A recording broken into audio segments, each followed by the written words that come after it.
الزمالك يا جدعان امبارح لعب مع بروكسي وخسر منها 3-1. 3-1. يعني انتوا هما ما تيجوا تخسروا تخسروا من مسحوق غسيل، مش من فريق. ما انتوا بتخسروا من اوكسي مش بروكسي. هو مسحوق غسيل.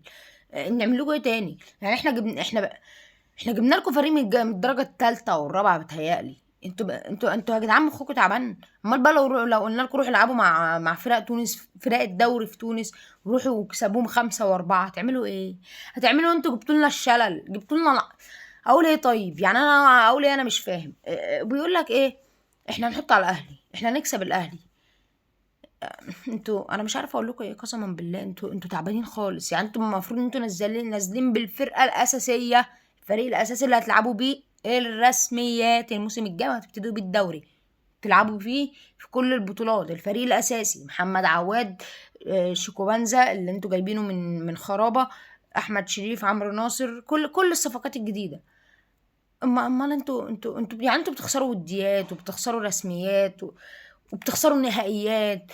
انتوا يا جدعان في ايه يا جدعان؟ انتوا جبتوا لنا لما بتلعبوا بره مصر بتجيبوا لنا بره العار. ده لو لعبتوا اصلا بره مصر بتجيبوا لنا العار. بتلعبوا في مصر بتبقوا عايزين الاهلي ياخد لكم حقكم من الفريق اللي خسرتوا منه. طب احنا نعمل لكم ايه تاني؟ انا مش فاهم.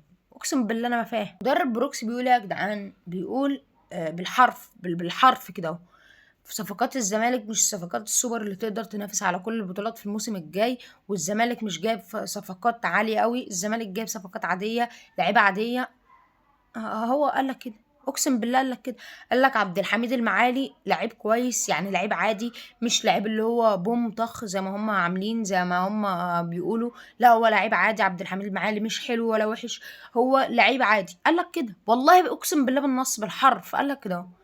فانتوا يا جدعان جايبين الصفقات ال3 ب10 والكلام ده مش هياكل معانا. انتوا داخلين قدام الاهلي وبيراميدز، انتوا داخلين قدام عتاولة. يعني انتوا داخلين قدام الاهلي سكواد نجوم العالم، وبيراميدز سكواده داخل على سكواد نجوم العالم.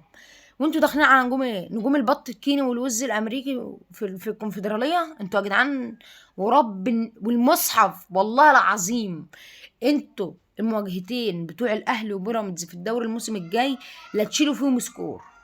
وحظكوا بقى، حظكوا حلو بقى لو ما قابلتوش الاهلي وبيراميدز في بطولات تانية في الدوري، بس ال4 ماتشات بتوع الدوري بس. فده يبقى ربنا بيحبكوا اقسم بالله، لان انتوا الموسم الجاي هتتهانوا من فرق الدوري، وخاصه الاهلي وبيراميدز.